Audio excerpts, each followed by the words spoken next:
Now, want to turn this over to Everett and a little bit of background. Everett Rummage is a former journalist and a freelance writer. His show, The Age of Napoleon, has been running for over 5 years and has been downloaded over 6 million times.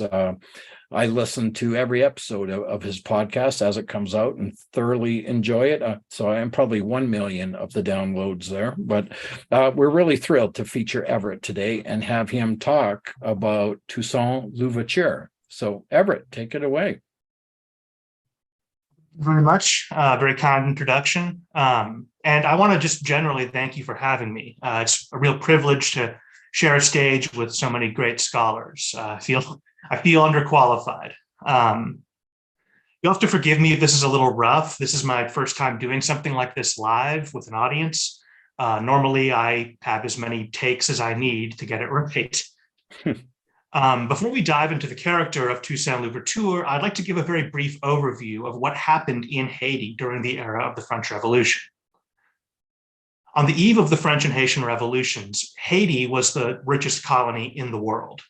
It was also not technically called Haiti. Its official name was Saint-Domingue, but for a whole variety of reasons, I've always preferred calling it Haiti. It was a slave society. Over 90% of the population were enslaved Black people. A slim majority were born in the New World, and the rest born in Africa. In the late 1780s and early 1790s, Haiti saw a lot of the same political developments that were taking place in France. Royal authority faltered in the face of France's financial crisis, and new political factions rose up to fill the void. In some ways, the scene in Haiti was not too different from what was going on back in France. There were Jacobin clubs, National Guard companies, and all the other trappings of revolutionary politics. But there were unique colonial elements as well. Questions about autonomy from France and the rights of the free mixed-race community. Just like in France, the tension built over the course of years, and the various factions began arming themselves. By 1791, violence was beginning to erupt. Civil war looked inevitable. Then everything changed. Up until this moment, the contest over the future of Haiti had taken place among the free colonists. Everyone involved in these debates took it for granted that whatever happened in the ongoing political struggle, the slave economy would keep churning out money and misery, and the condition of the great enslaved majority of the population would not change. But the enslaved people of Haiti had their own ideas about their country's future. Next slide, please.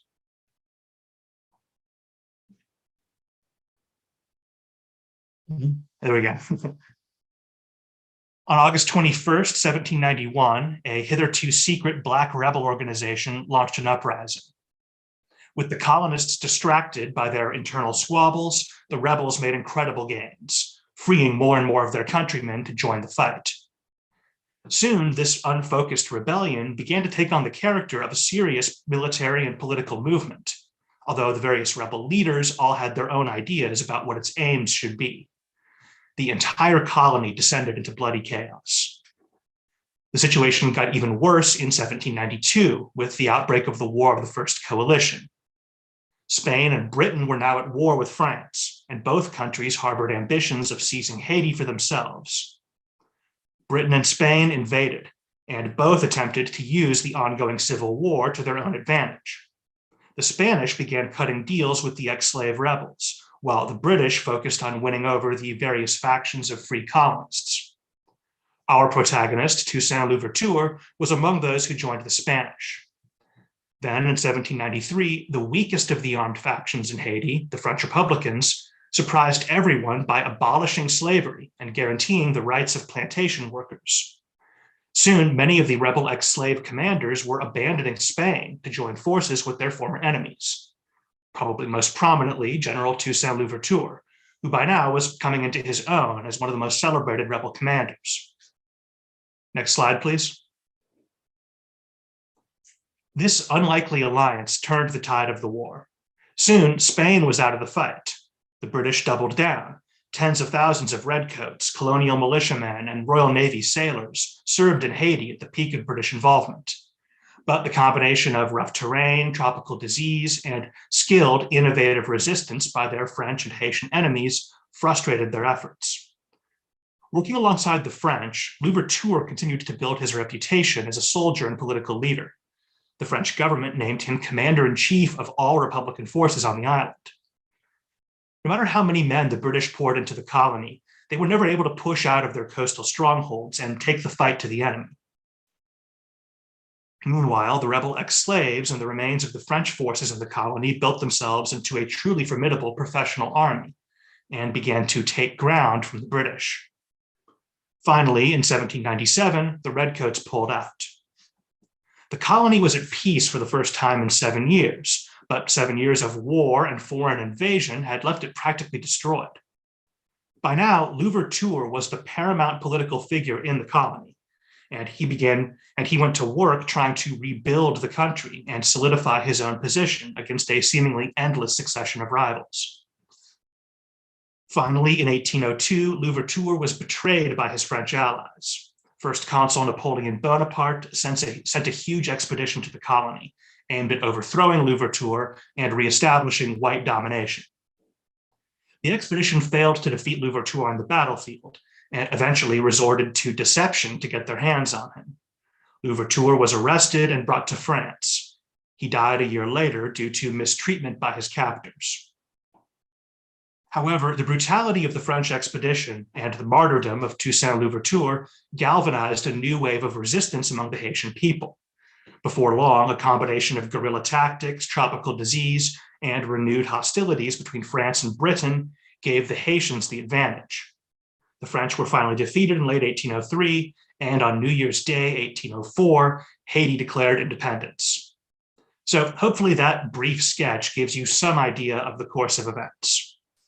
For the rest of my time with you, I'd like to depart from a traditional biographical narrative. Louverture led a varied and exceptional life. It would be impossible to do it justice in a short presentation. So instead of trying to cover everything, I would like to give you an impression of what kind of man he was, what he was up against, and how he was able to secure his unique place in history.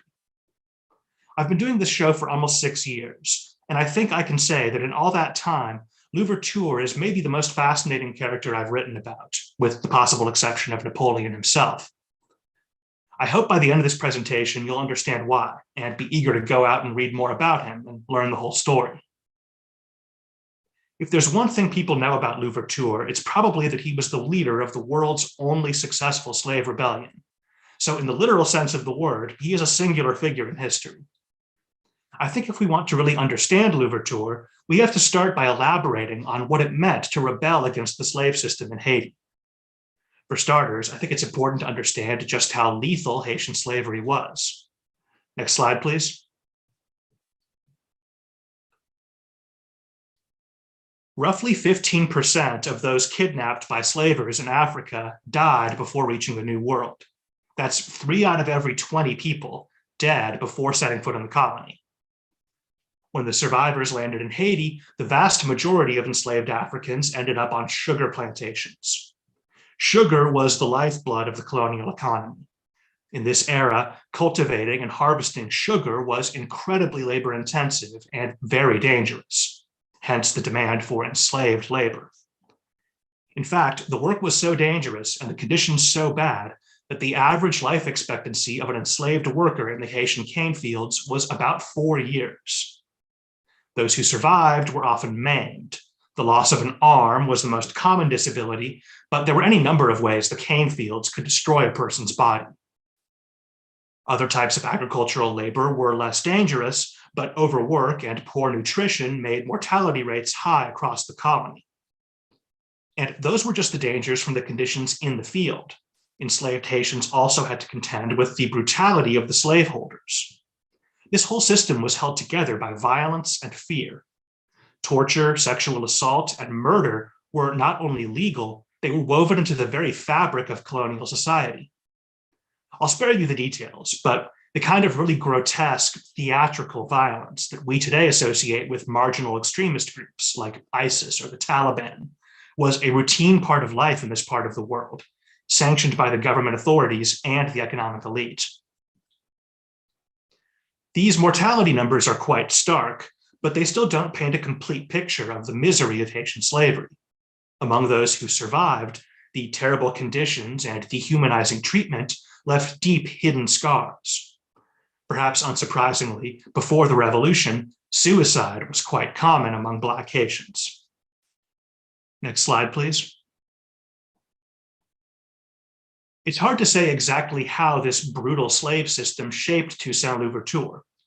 He was born into slavery and remained enslaved throughout his youth and young adulthood. Louverture himself always denied that he ever accepted his condition, famously saying, "I was born with the soul of a free man." He had a relatively privileged position on the plantation where he was born and raised. He didn't have to work in the cane fields, and as far as we know, he never fell victim to the spectacular violence that permeated the system. But spending his formative years as a captive, dehumanized and robbed of his free will, must have had an impact. Personally, I've always wondered if his guarded, secretive nature might have been partially shaped by the experience of slavery. Revolutionaries of this era were very fond of the slogan, "Liberty or death." You see it crop up in America during the War of Independence and in Europe during the French Revolution.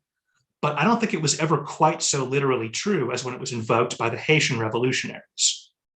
The Haitian rebels knew that if they were defeated, not only would they themselves likely die a horrible death, but once this system was restored, their families, friends, and everyone they knew would be used up and discarded, along with countless hundreds of thousands of their countrymen.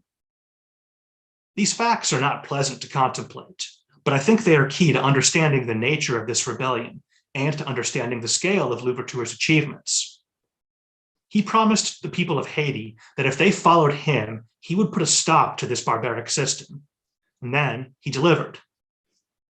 Whatever else you can say about the Haitian Revolution, hundreds of thousands of people and millions of their descendants were delivered from dehumanizing brutality and likely premature death.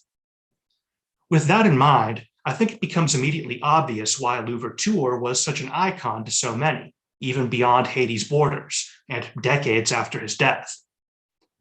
Some of his most fervent followers even believed he was capable of supernatural feats, which I suppose isn't surprising in light of what he achieved. When I first started seriously researching Louverture, I didn't expect to find very much about the man himself. People love to write about national icons and doomed heroes, but they tend to write the legends and leave the flawed, fallible human beings behind the legends in the dark. And not only that, Louverture lived in obscurity until he was 48 years old. His public career only lasted about 10 years. On top of that, for most of those 10 years, his country was in a state of social and economic collapse. This was not an environment conducive to the keeping of records and chronicles, to say the least. New slide, please. We don't even have a good idea of what Louverture looked like. All of these images purport to be portraits of Louverture, and as you can see, they don't really agree on much, other than he was a middle-aged Black man who wore a French general's uniform. As I started my research, I was pleasantly surprised to learn that Louverture is not as mysterious as I had imagined. There are still a lot of unanswered questions about his life, some of which are quite intriguing. But scholars have done an impressive job peeling away the layers of myth and giving us a surprisingly clear image of the man himself. The person who emerges is not a saint or a supernatural figure, but a politician, statesman, and general. We don't have time to go into all the twists and turns of Louverture's career, but I'd like to highlight a few aspects of his character that I found particularly interesting or surprising. First of all, I was fascinated by the fact that a 48-year-old civilian with no prior experience in the military or the government became such an effective leader, seemingly overnight. Obviously, Louverture was blessed with great intelligence and many talents. Even as a child living under the slave system, he was recognized as an exceptional person, even by the whites on the plantation where he was held. But we're talking about leading armies of hundreds of thousands against well-trained European regulars, governing a nation of hundreds of thousands, and engaging in high-stakes diplomacy with the great powers. These are not matters in which a talented amateur can achieve consistent success. So how did he do it? As it turns out, Louverture was not a complete amateur when it came to leadership and politics. Despite his upbringing in slavery, he had a very unusual sort of apprenticeship under an important man in colonial society, the manager of the Breda plantation where Louverture was born. His name was Francois Bayon de Libertad. Next slide, please. Like many of the cash crop enterprises in Haiti, the Breda plantation was owned by an absentee landlord. The owner was fantastically rich. Why live in swampy, fever-infested Haiti when you can be living the high life in Paris? And so he entrusted the day-to-day operations of his Haitian businesses to his local lawyer, Monsieur Bayon. As a young man, Louverture was chosen to serve as Bayon's coachman, what we today would call a chauffeur. This was partially a menial job. Louverture really did take care of the horses and drive the lawyer's carriage whenever he left the plantation. But there was also a more subtle, unspoken element to this position. The coachman would assist his boss in all kinds of sensitive errands, including high-level business negotiations and political meetings. In colonial Haiti, whenever the planter elite or the senior colonial administrators met in some smoke-filled room to decide on policies that would affect the future of the entire colony, you could always find their coachman waiting outside that smoke-filled room, ready to undertake any sensitive task. This was the really important side of a coachman's work. He was a fixer, assistant, and bagman, as well as a driver. The planter's coachman was also one of his only windows into the world of the black slaves, the only person a plantation manager or owner could trust to act as a go-between if there was a labor issue on the plantation. So the coachmen of Haiti were an important but invisible part of the fabric of colonial society. They were indirect parties to almost all of the most important political and economic decision-making in the colony. Coachmen were generally selected for their intelligence and had ample opportunities to watch and learn how the leaders of the colony operated. The majority of the leadership of the Great Haitian Slave Rebellion had worked as coachmen under the old regime. All throughout the 1780s, the great planters and politicians of colonial Haiti had been unwittingly training their replacements. Louverture's relationship with Monsieur Bayon seems to have been actually a lot warmer than that general description of the job might suggest. We don't have many sources on this period of Louverture's life, but we do have some of the two men's correspondence from later in their lives, after Louverture's rise to power. And I was quite shocked by how friendly and intimate their relationship was. Louverture referred to Bayon as father, and Bayon said Louverture was like one of his own sons.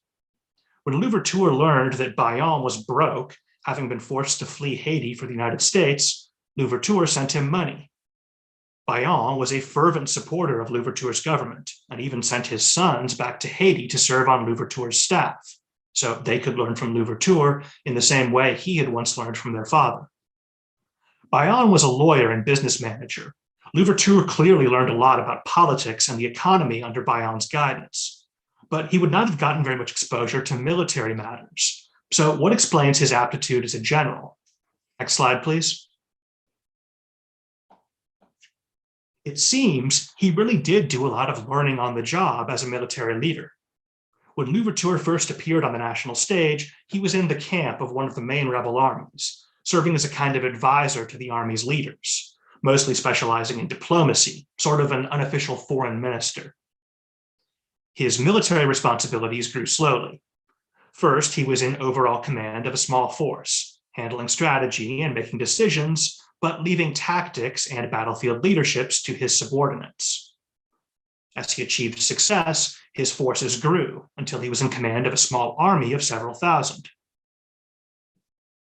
Once Louverture broke with his former allies and took independent command, he gradually involved himself more and more with tactics and became more of a presence on the battlefield itself.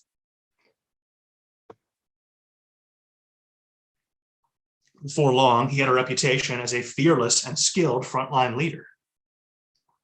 Over the course of his military career, he would be wounded in action no fewer than 17 times, and would come to be recognized by everyone on all sides of the conflict as the most formidable general on the island.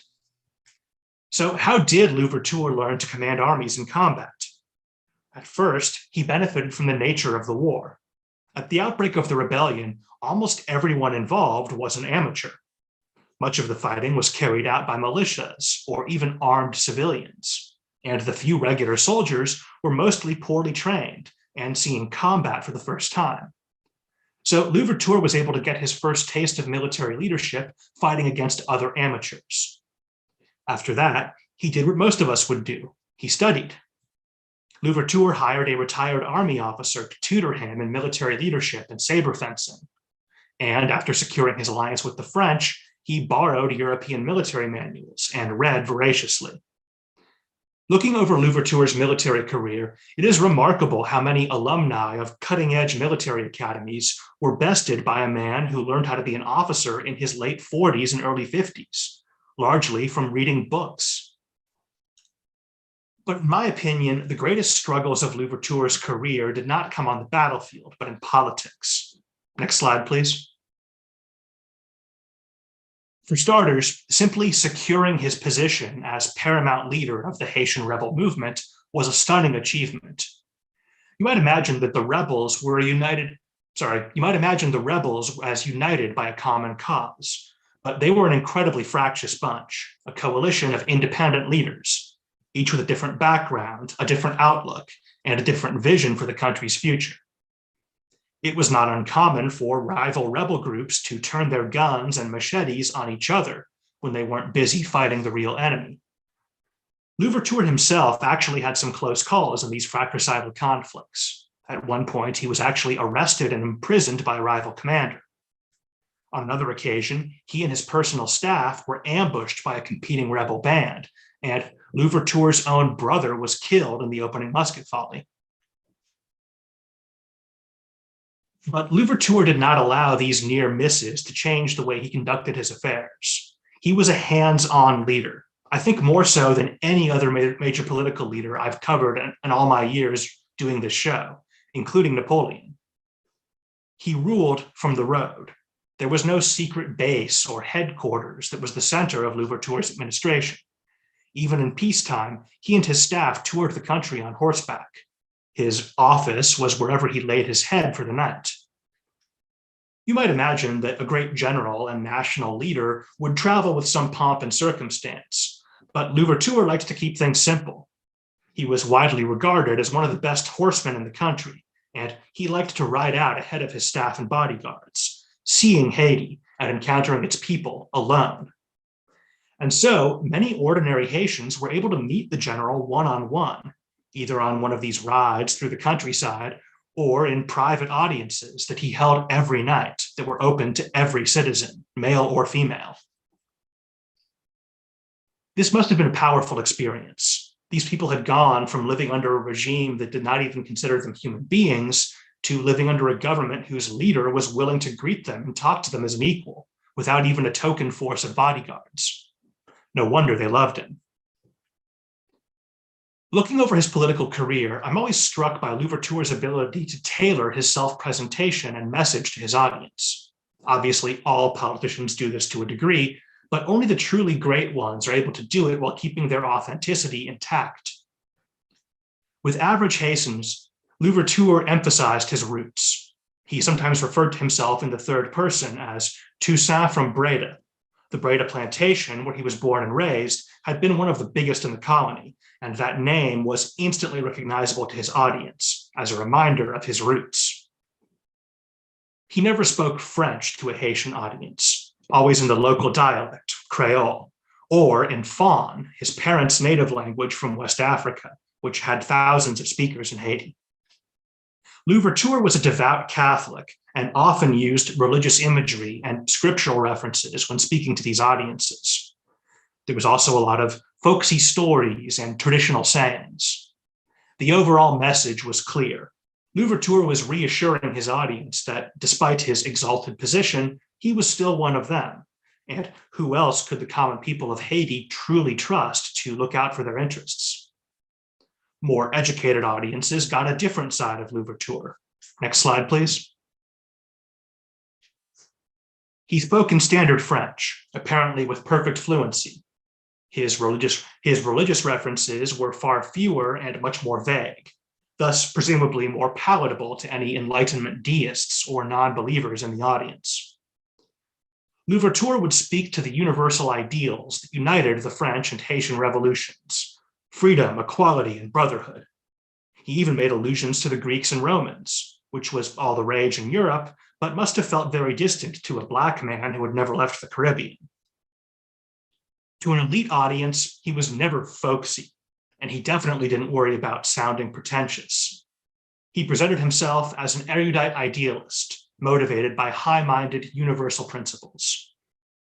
And the reason it worked so well was that both of these images were more or less true to life. The unpretentious ex-slave, Toussaint from Breda, and the idealistic General Louverture, loyal Frenchman and defender of Republican virtue, were both authentic expressions of his character. When the fighting ended, Louverture would need all of his political skills. He had little formal role in the colony's civilian administration, but his position as commander-in-chief of the Republican military forces of the colony and his personal popularity and influence made him by far the most important player on the local political stage. Next slide, please. The Haitians had paid a terrible price for their victory. I think it's worth dwelling on just how badly the country had been ravaged by 7 years of war. The second phase of Louverture's career only really makes sense when you take into account what a ruin Haiti had become. Estimates of the colony's pre-war population and the number of casualties suffered are both sketchy and contested, but some estimates suggest that as much as half of Haiti's population died between the first outbreak of violence and the last evacuation of the British Redcoats. Half of the population dead in just 7 years.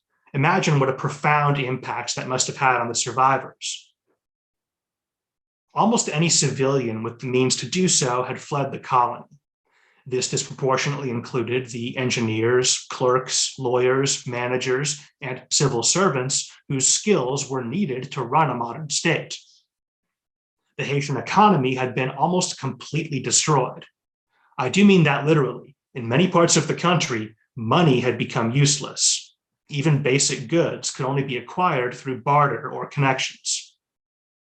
The cause of this dire situation was quite obvious. The Haitian economy had been built for one purpose: the production of lucrative cash crops. All large-scale economic activity in the colony revolved around this single pursuit. And under the stresses of war, every one of those industries had practically ceased. Next slide, please. I think the numbers tell the story. Haiti's primary crop had always been sugar. It was sugar that had once made this the most profitable colony in the world.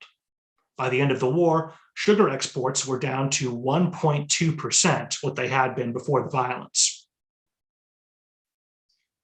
Other cash crops were hit even harder. Cotton exports were down to 0.7%, and indigo down 0.5%. There were no other sectors of the economy to pick up the slack. In 2 centuries of colonial rule, Haiti had never really produced anything but cash crops in any significant quantities. And as if that wasn't enough, although Louverture had signed a ceasefire with the British, Britain and France were still at war. That ceasefire did not extend to French merchant ships on their way to Haitian ports. The Royal Navy was standing between Haiti and its most important trading partner. So this was the country Louverture would try to rule and return to prosperity, still bearing the wounds of civil conflict, with half the population dead, the economy almost totally destroyed, and right in the middle of a still ongoing international conflict.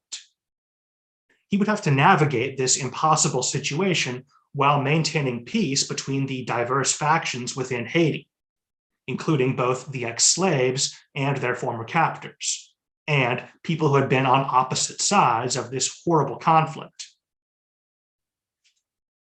He would have to steer a course between the various competing outside powers as well.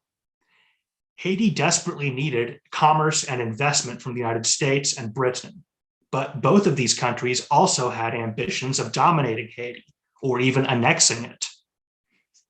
And the relationship with France was not a sure thing either.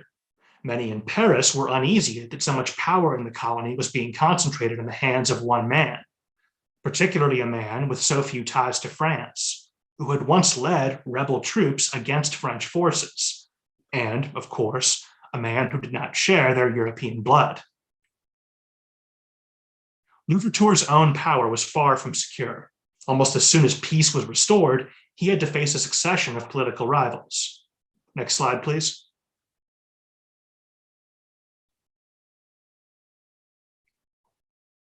First, there was the slippery lawyer and ex-revolutionary Léger Félicité Sonthonax, who had been the first French official to declare the abolition of slavery, thus paving the way for the alliance between the French Republicans and the ex-slave rebels. Sonthonax believed he could use his reputation as a great emancipator to turn Haiti into his personal fiefdom. Louverture thought otherwise, and Sonthonax soon found himself outmaneuvered and expelled from Haiti. Next slide, please. The next rival was General Gabriel de Douville, an accomplished soldier who had been sent to Haiti to break the power of the island's local leaders and put it back under close control from Paris. Douville's heavy-handed style soon alienated the Haitian people, which Louverture was able to exploit. He used his influence to encourage a mass protest movement against Douville, always careful to work behind the scenes, creating the impression this was a spontaneous grassroots campaign. Then, when the protesters marched on the Capitol and it seemed violence was inevitable, Louverture arrived at the last moment to calm the crowd with an eloquent speech, promising to personally present their demands to Douville. On the surface, it seemed like Louverture was doing Douville a favor, offering to use his influence to defuse this explosive situation. In practice, this was a threat. Do what I tell you to do, or I will let the crowd do what they want with you. This is vintage Louverture, a perfect example of how he liked to operate. He rarely took the direct route to his goals, always orchestrating things and setting the scene, so that no matter what the situation, he looked like the reasonable party. He always made it seem like giving him whatever he wanted was the only logical course of action. He could back you into a corner with a smile on his face. He sometimes got people so twisted around that his political enemies thanked him for the privilege of caving to his will. Louverture earned a reputation as a just ruler, even from his enemies, but it might be a stretch to call him honest. He didn't make a habit of lying to his own people, but he could be absolutely shameless in his deceptions of other parties. He was a cagey operator, and some of his deceptions were quite brazen. Next slide, please. To take one example, during the war, when Louverture shifted his allegiance from Spain to France, he continued writing regular reports and flattering letters to his former superior, the governor of Spanish Santo Domingo. While in the field, his troops were fighting and killing Spanish soldiers. The Spanish governor believed these letters and kept up regular shipments of money, supplies, and equipment to Louverture's forces. In fact, he was so pleased by the fictional achievements in Louverture's letters that he even awarded him a medal.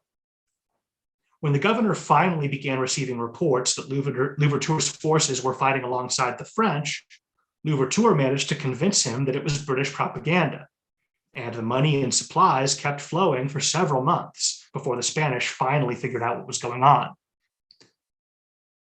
I think that's as good a segue as any to talk about the dark side of Louverture's character. Next slide, please.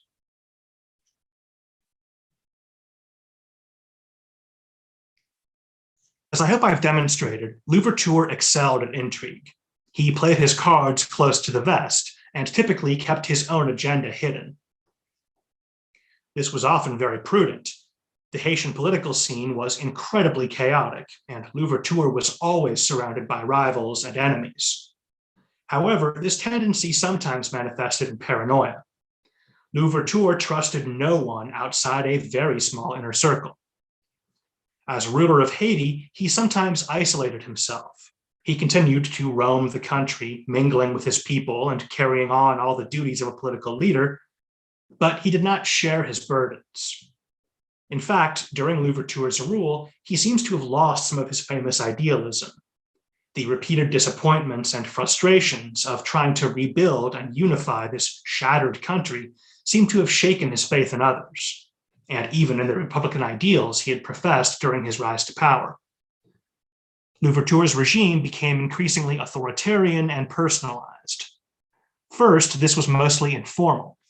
Louverture inserted loyalists in key positions, built ties of patronage throughout the administration and army, and wielded his personal popularity like a weapon to destroy his rivals. But faced with the difficulties of governing this ungovernable country, Louverture began tightening his grip, formalizing his power, and increasingly relying on the only effective functional institution at his disposal, the army. His critics charged that Louverture's new Haiti looked pretty similar to the old Haiti. He tried to revive the plantation system, although without slavery. And he worked hard to entice the country's white and mixed race upper and middle classes back to Haiti, and to make them feel included in the political system. These were people who many Haitians viewed as traitors and oppressors, and not without reason. When it came time to draft a new constitution for Haiti, Louverture sought to institutionalize his power. He stacked the Constitutional Committee with his allies, and, predictably, they came up with a document that practically made him a king, governor for life, with the right to name his own successor, the power to veto the elected parliament, and the power to veto direct orders from Paris. The new constitution also enshrined the role of the army in Haiti's administration and politics, a very dangerous precedent. It was a departure from the idealism that had animated Louverture and his supporters during the war. Under the circumstances, perhaps he could not have done otherwise, but it is a departure nonetheless. Some accounts of the Haitian Revolution will tell you that this authoritarian constitution was Louverture's fatal mistake, that in giving himself so much power and so much independence from Paris, Louverture crossed a red line with the French and convinced Napoleon that he had to be removed. However, some historians dispute this narrative. Looking at Napoleon's deliberations on the matter, you don't find much mention of the new Haitian constitution, and Bonaparte floated the possibility of removing Louverture from power long before he received news of the authoritarian constitution. Bonaparte was generally a decisive leader, to put it mildly, but he seems to have really agonized over this decision. He went so far as to draft a letter confirming his support for Louverture, but never sent it. Instead, he sent ships and soldiers. Next slide, please. This was one of the largest military expeditions in history up to that point. More men than Sir Robert Clive had used to conquer Bengal a generation earlier, and more men than Napoleon himself had used to conquer Egypt in 1798. They would be led by Napoleon's own brother-in-law, General Charles Leclerc, a man who Bonaparte held in very high esteem and believed was destined for great things. The Haitians had no warning of this attack. Louverture had suspected the French were not happy with him and might try something like this, but did not have confirmation of these suspicions until ships flying the tricolor showed up unannounced off the Haitian coast. As I mentioned earlier, Louverture's paranoia could be an asset as well as a liability. He had prepared for this contingency. If faced with another foreign invasion, all of his forces had orders to destroy what they could along the coast and melt away into the rugged interior, where Louverture had stockpiles of weapons, food, and equipment prepared for this eventuality. Next slide, please. The fighting that ensued was some of the most brutal of the entire Napoleonic Wars. Counterinsurgency campaigns are always ugly, and there was the added element of racial hatred, plus the bitterness that always develops when former allies fall out. Faced with a seemingly impossible struggle, many of Louverture's local allies turned their backs on him and swore allegiance to France. Louverture was back where he started, alone in the wilderness with limited resources and only a few thousand loyal followers. Ironically, this disaster seems to have rejuvenated Louverture. Once again, his people needed an inspirational and resourceful leader, and once again, Louverture stepped into the role. The more jaded and imperious side of the old general seemed to vanish entirely. It was just like old times. Louverture seemed cornered, but somehow his enemies never quite managed to land the killing blow. He and his followers held on. Leclerc and his forces secured the coast relatively easily, but found it almost impossible to push into the interior. Resistance was stiff. The terrain was worse than anyone had imagined, and tropical diseases and guerrilla raids were winnowing down the expedition's strength. Leclerc wrote to his brother-in-law, First Consul Bonaparte, asking to be relieved, but was refused. Finally, Leclerc lost all hope of ever achieving a conventional victory and decided to resort to less honorable methods. Throughout this bitter fighting, Louverture had always kept back channels open to the French. He had consistently signaled that he was open to a peaceful settlement. He was a deal maker at heart. Even after the French had betrayed him and brutalized his country, he was still willing to sit down with them and hammer out an agreement, as long as it served him and his people. And so Leclerc took him up on this offer, and the country settled into an uneasy peace, but it would only last a month. Next slide, please. This ceasefire was a ploy. Louverture was lured away from his home and arrested by French forces. This was such a dishonorable act that Leclerc did not have the stomach to do it himself and delegated it to a subordinate. In French custody, Louverture was subjected to a concerted campaign of mistreatment and dehumanization, aimed at breaking his spirit. They imprisoned him high in the Jura Mountains, where it was cold year-round, not a pleasant experience for a man who had spent his whole life in the tropics. His guards were instructed not to refer to him by any of his titles or even his surname, but only by his given name, just as slaves had been referred to under the old regime. Louverture used the time to write a book-length defense of his actions and letters to powerful members of the French government. He demanded a trial so that he could address the accusations against him in public. He got no responses, and eventually his guards were ordered to remove his writing materials. By now, Louverture was 59, and the conditions of his captivity had taken a frightful toll on his health. He died on April 7th, 1803, after about a year of imprisonment. He never got his day in court. Next slide, please.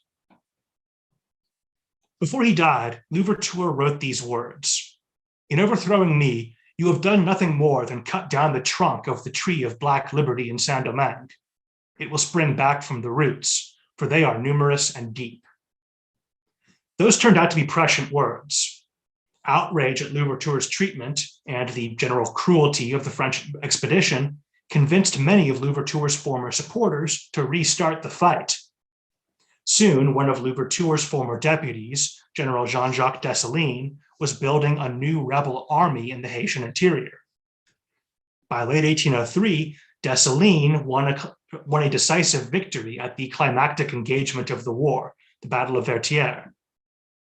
Some of the fighting took place in the ruins of the Breda plantation, where Toussaint Louverture had been born and raised. On New Year's Day, 1804, General Dessalines declared Haiti's independence. The military struggle against the European great powers was finally over, although the country's sorrows were not. Hopefully, that gives you some idea of who Toussaint Louverture was and what makes him such a remarkable figure.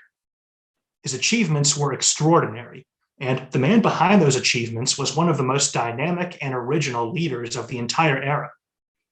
He faced impossible odds.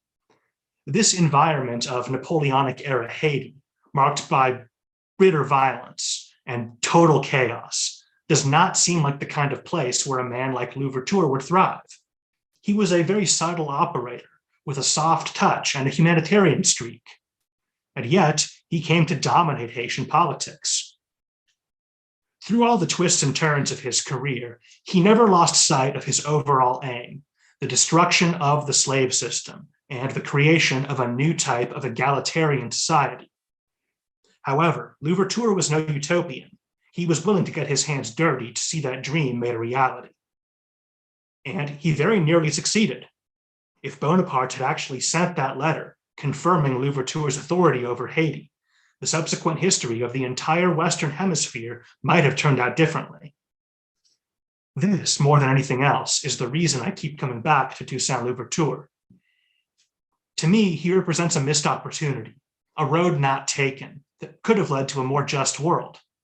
Although, as he himself pointed out, his dream did not die with him. I think that's a good note to close on. Thank you for your attention, and I'll be happy to field any questions.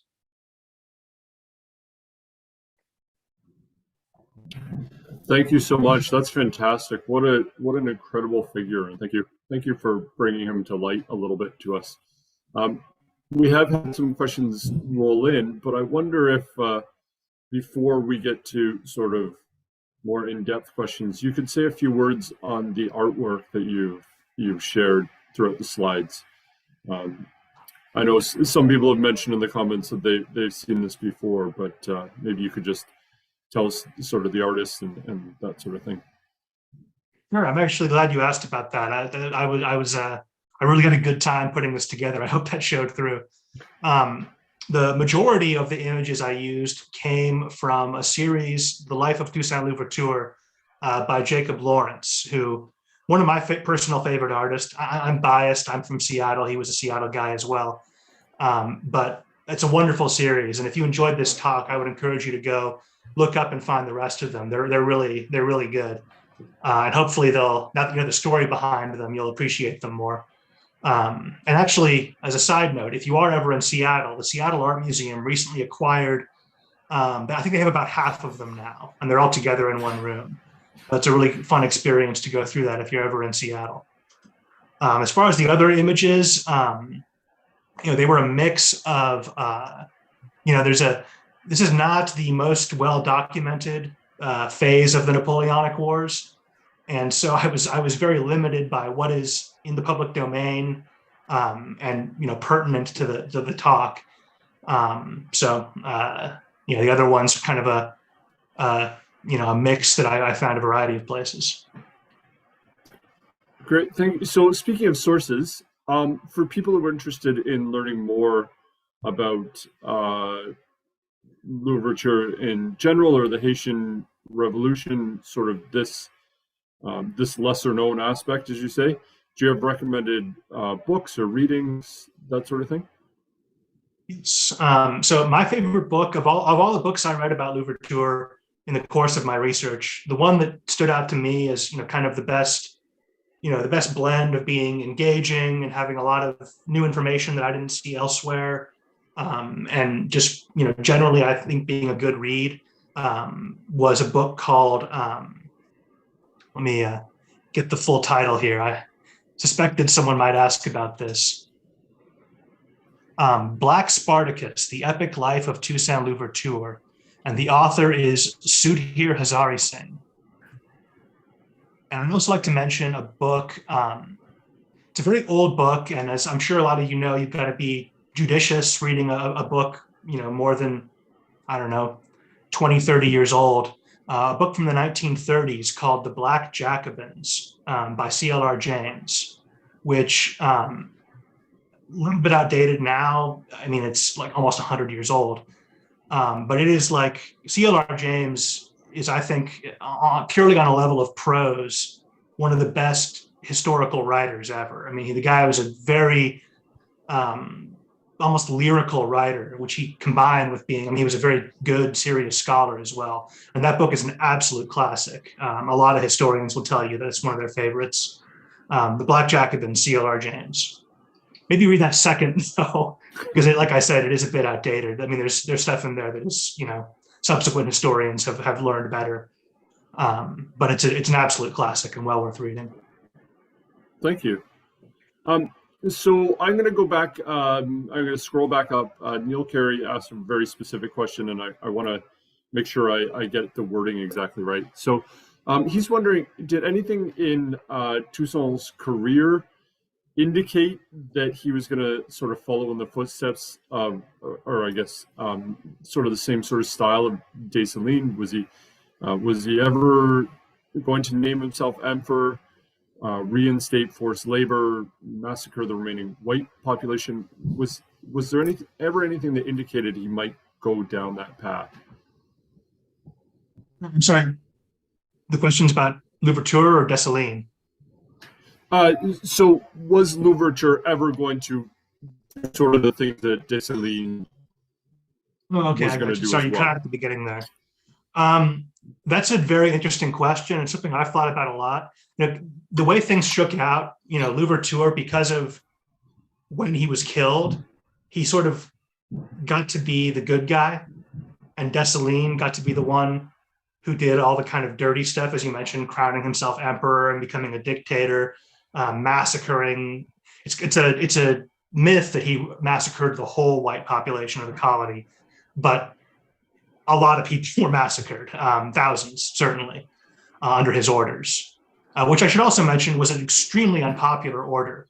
And he actually had to go around the country with the army and force people to execute their, white neighbors and friends. Very ugly episode. I do wonder, Louverture is cut from a different cloth from Dessalines. Dessalines was a man of war, a man of violence. And as we saw with Louverture, was willing to get his hands dirty, but that was always tempered in him. That said, I do wonder with how authoritarian Louverture's regime did become by the end, and how, just the impossible situation of trying to rule this place. I do wonder if he might have, had he stayed in power, been forced to resort to at least some of the same methods that Dessalines ultimately settled on. Maybe Louverture would have expelled people rather than massacring them. I do have a hard time picturing himself him crowning himself as a monarch, just because that would contradict so many of the things that he had said and done up until that point in his career. But he had already basically taken. If you're the sole ruler for life, can name your own successor, and have total independent political power from any oversight, what are you other than a monarch? So I have a hard time imagining him actually, wearing a crown around and the ermine furs and all the, Dessalines' regime was extremely opulent. And I have a hard time picturing Louverture, really embracing that element of monarchism. But he clearly had already crossed, sort of in principle, had already crossed that threshold, I would say. So maybe not a satisfying answer, but I would say that's an open question and a very good one, and something worth thinking about when you look at Louverture's career. Yeah, no, I think a very valid answer. It is a what if question, right? So it has to be a very balanced, nuanced answer. So thank you for that. I wonder if I might, we're approaching 4:00. I wonder if I might close with sort of one question that, again, as Tom will tell you, this is my habit, right? A massive question that could be, a book in itself. But maybe you could just help us understand a little bit of how the Haitian Revolution is still being played out and what we see happening in Haiti today. How does that affect our 21st century world? Okay, well, I always try to avoid getting too deep into contemporary politics on my show. I know I've got listeners from all over the spectrum, but I think in this narrow case, I can make an exception. There is pretty much, people look at what a disaster. The conditions now in Haiti are really terrible. It is a huge outlier in the Western Hemisphere with the level of poverty, the just lack of infrastructure and national development, for lack of a better word. the weakness of the state, and the lack of a democratic political culture. Of course, they're far from the only country in the world with that problem, especially these days. But it is certainly pronounced in Haiti and has been for quite some time.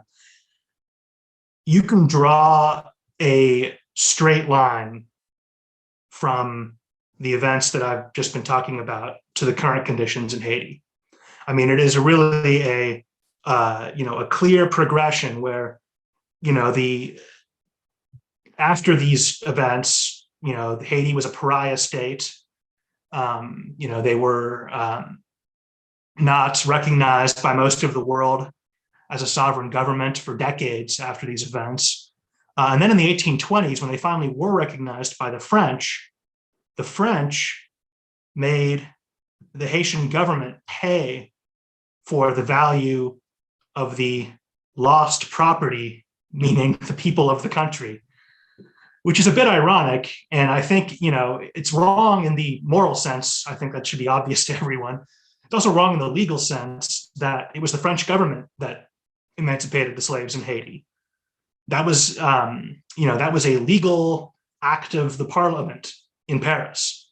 And so the idea that they would then, after the fact, come in and say, actually, you have to, here's the bill for that, by the way. That's actually a very weak legal argument.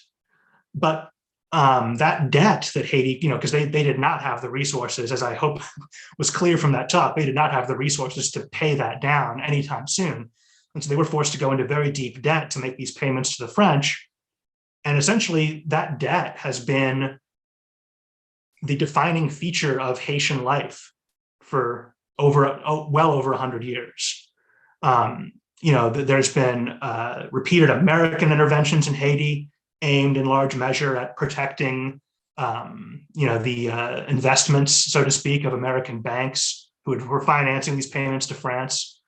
And essentially, with Haiti being a pariah state and being saddled with this debt, they never had a chance to recover from the devastation I talked about in this show. I mean, that's part of the reason why Louverture is so fascinating to me is you look at just what a horrible situation they were in and you think only a really exceptional, remarkable, X factor could change things. And, given Louverture's talents, maybe that could have been him. But, I would say, today, write your member of parliament, write your congressman, whatever, because the governments here in the wealthy West still are holding Haiti's debt over them. And today, I'm not kidding, literally this month, there has been discussions about, increased Western military presence in Haiti. So I would say, the Napoleonic Wars, particularly here in North America, the Napoleonic Wars can feel very distant. And the issues that people were fighting over in Europe can seem like, generally speaking, they're all settled now. But this aspect of the Napoleonic Wars is not settled. This is still going on. It's still a problem. And I got to say, honestly, and this is editorializing a bit, Haiti is not regarded very differently by many people in the power structures in the Western world as it was back then, I don't think. They're still not getting a fair shake. They're still being treated like pariahs and still being treated like they are not capable of governing themselves. Unfortunately, that is a very, very sad conclusion to this lecture, which I hope had some elements of hope to it. But as Louverture himself pointed out, the dream is not dead. There is still a chance for things to turn around, people there to have a better life. So hopefully this story will one day come to an end. Or as closing comments, the talk prompts a lot of people in our audience to go learn more about Haiti, its past, its present state, and if there might be a solution there. So thank you, Everett. A great talk, a great conclusion to an amazing day. Really appreciate you making yourself available and sharing yourself and your knowledge with our audience. So thank you so much. For everyone watching, thanks for joining us today, whether it's full day, a part of the day. Remember, You can watch the rest of the talks from today on our YouTube channel. We have lots of other content, specifically Napoleonic content. And I just got to put this out there again. Please do subscribe. That will help us a lot. So everyone take care. Have a great evening. We'll look forward to talking to you soon. And if you think of it or have the time, join us tomorrow for our